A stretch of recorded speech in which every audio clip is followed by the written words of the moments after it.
Do you have a wounded inner child? What exactly does an inner child mean? The inner child is a powerful psychological reality that should be taken seriously. Like everyone else, you were once a child, and a piece of that child still lives within you.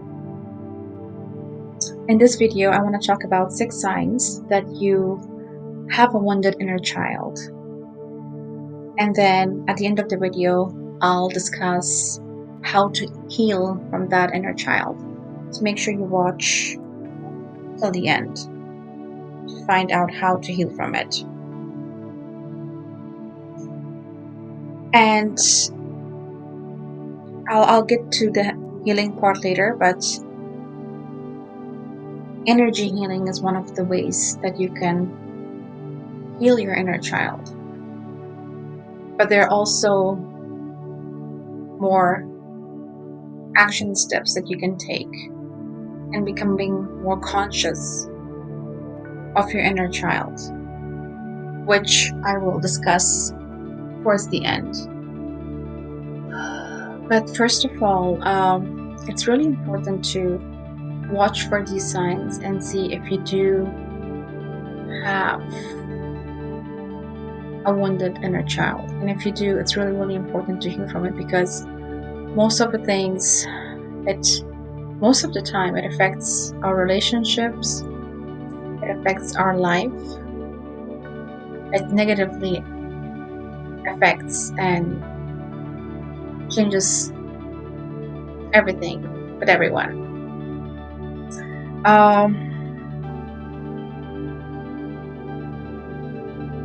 So number one sign is fear of being left alone, that someone will leave you. You'd rather be alone than to be with someone. You feel like others will leave you. You're always living in fear and thinking that you're not enough, or that you have a good valid reason for someone to leave you. You walk in eggshells around others. And that could be because of past trauma, abandonment that might have happened or taken place when you were a child. So that's where this fear of abandonment is coming from past experience as a child, which you can like really um, dig into it and go back in time and really like get to the root of the problem and figure out, why do you feel this way? Why do you rather be alone than to be with someone? Where is this coming from? It could be that need of you as a child wasn't met. So that's where it's coming from, this fear. So you have to go to the root cause of the problem and figure it out and make peace with it and accept it and heal that part of you. Unless and until you don't do that, um, you will always like feel suffocated, and you will always jeopardize your relationship with others. The second sign is inappropriate guilt. So maybe as a child you were blamed. Maybe one of your parents blamed you for things, and then for anything that didn't go well in your childhood. You know, children, they get blamed, siblings, they get blamed. So as a result of that, you always felt guilty. The third sign is you have trust issues. What I mean by that maybe you were cheated or lied on as a kid. Maybe you were manipulated many times as a kid, or even in your like when you were young. So as a result, you have developed trust issues. So if you can't trust people, it affects your relationship. It affects many things in your life. So again, you have to like go deep down and figure out why you have these trust issues. Where it is coming from? What is triggering you? Um, find the root cause, and then take it from there. The fourth one is fear of setting boundaries. So you're a people pleaser in a way. You can't say no. People walk all over you. You're too nice. You find yourself. You can express yourself. You can speak your truth. You lack boundaries. You find it hard to place boundaries because you think that if you do, you might get judged, or going back to our number one, fear of abandonment, that people will leave you. So these are all like, they're all like tied together. um Number five is you get angry easily. You it's very easy for you to like you know get mad at things. And this one ties nicely with number six, which is trouble letting go. You have a hard time to let things go.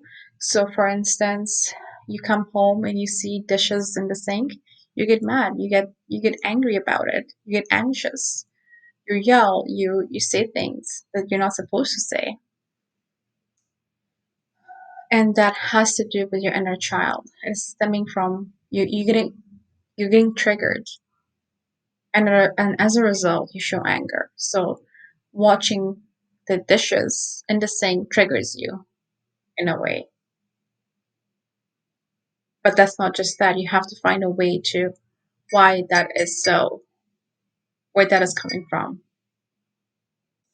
And then yeah, the last one was strapping, letting things go. So you have a hard time letting an argument go. You have a hard time accepting the reality. You have a hard time letting go of a past lover or an argument, and accepting the things as is, compared to other people, compared to someone who doesn't have a wounded inner child. So these are the signs that you can, if you think you're experiencing that you have a wounded child. um, and the ways to heal from that is, the number one is becoming conscious of your inner child.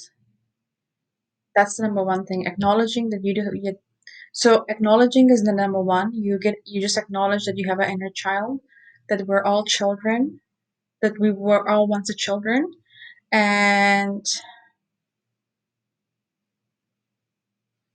that our needs are important, that we should be taken seriously.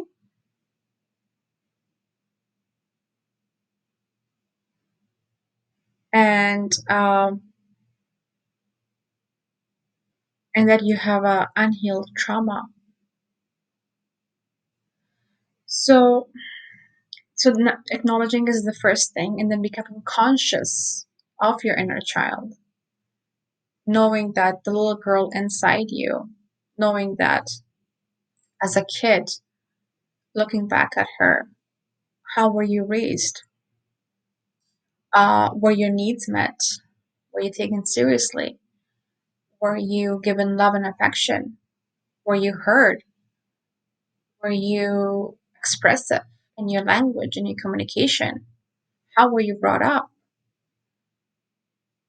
Were you a shy person? So really like analyzing your childhood, how you were uh, growing up as a child. And then once you do that, then you go after your triggers. That's how you heal. And then you become conscious of finding a pattern of what triggers you. So for instance, like I talk about getting angry easily. You have to, so next time you get angry, just figure out what triggered you. Or if you have trust issues, figure out what triggers that. What is it about that person that makes you not trust them? Maybe you're not trusting yourself enough. Um, why do you feel that others will leave you, that you'll be left alone? Where are these feelings coming from? So, as an example that I used earlier, seeing the dishes in the sink, that probably might be like trigger some people, and they get into panic mode or become anxious about it, um, and say things or do things which could, harm your relationship with others and just creates a very toxic environment. Um, so really like look at those triggers and then see how you can offer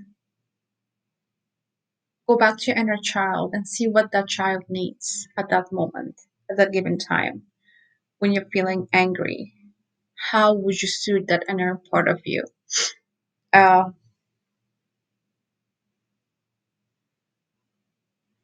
so that's the one way to do it. There are many ways that you can heal your inner child, but this is just one way of like looking at your emotions, feeling your emotions. Feeling is the key, finding the patterns, looking at your triggers, and then going deep down where that is stemming from, where that is coming from, and then healing that inner part of you. So maybe one of the ways to do that is that instead of getting mad or instead of getting anxious, you just like do the dishes and what that inner child needs at that moment. Give it to her, to yourself. So for instance, if I just as an example, if I'm seeing dirty dishes in the sink and instead of like me getting angry about it or um getting mad, I just like maybe my inner child needs me to like wash that dishes and get the sink clean and get the kitchen clean. So I'll do that. And instead of now I'm just now accepting the reality and I'm looking at a solution and I'm providing something to my inner child. So that's one way of doing it. The other thing is um, like sometimes we're very critical to ourselves, like we talk really, some people as an example I want to use that might be too critical about themselves, about their looks, or about you know their accomplishments or their failures. So they really like go hard on themselves, and then they might feel guilty as a result, like afterwards. So next time, if you're too hard on yourself, this is something that I'm not sure who used this as an example, but it's not my original idea. I saw this online on an online video. Someone was mentioning um, how they deal with this. So I don't remember where I saw it, but the example is if when you feel this way, just find a small picture of yourself, like when you were young, when you were a child. Take that picture, put it in your mirror, whether it's a bedroom or in the washroom, and then whenever you get too hard on yourself, look at that mirror and look at that inner child. I mean, look at uh, that picture and see that innocent you when you were a child, and really think and feel that do you really need to be hard on this little kid? No, we're never hard on kids. We don't say to a kid or to a younger, like if I was a young person right now and if I had to meet my inner, like my childhood, I wouldn't say to her that you're ugly or you're um whatever that is, right? We don't do that. to a child, so why would you do that to yourself? Basically, that's the concept. Um, so yeah, that's pretty much the whole point of this video. That's the one way of looking at it, and one way to go about it. But again, everything is energy. You can also heal your inner child through energy healing. When I say energy healing, Reiki, what is Reiki again? Reiki is all about self love. It is providing that love, that providing those needs that weren't met as a childhood. So you can do it right now as an adult. Hug yourself. Um, Provide that safety net for yourself now. If you weren't, if you didn't had a good parenting growing up, be an adult parent to yourself right now. So this is really really important. I think most of the time we talk about law of attraction, and I do too, talk about law of attraction and all that. But those before we actually get to attract things in our life, manifest good things, it's really, really at the same time important to do the work, to do the inner work. And once you get the inner work and and it's not easy, it might take a while, but you have to get the work done. Then it just like it gets easier. Then you don't have to like affirm, I want this, I want that, I want this, I want that all the time or script all the time. Then you become a natural manifester. It's because you have done the work. So always, I encourage everyone to do the work, and everything else just falls together. Well, I hope you liked this video, and I hope it resonated with some of you. If it did, please don't forget to like this video and subscribe to my channel. Thanks.